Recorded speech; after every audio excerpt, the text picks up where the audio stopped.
President Trump, who was a convicted felon, signed an executive order to end cashless bail. When we think about cash bail, particularly for non-violent and low-level crimes like possession, for instance, and think about the war on drugs and the detrimental impact that had to black communities and low-income communities.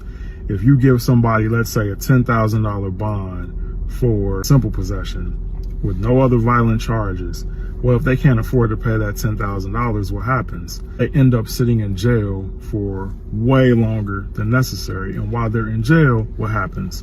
You lose your job, and then you lose housing.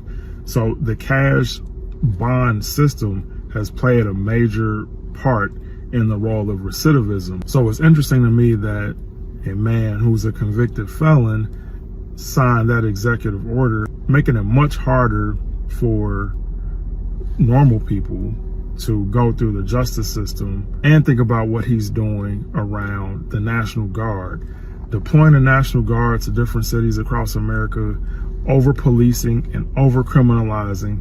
You have to ask the question why?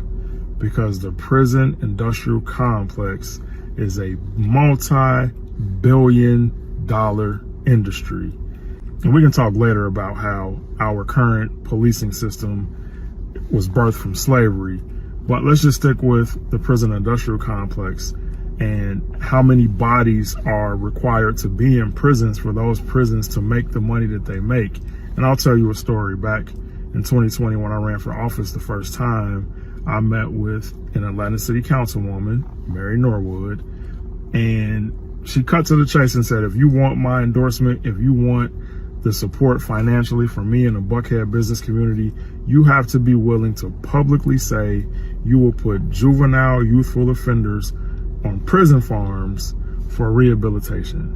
And without hesitation, I looked at her and said, Mary, that sounds like slavery to me. I didn't get that endorsement. I didn't get that money.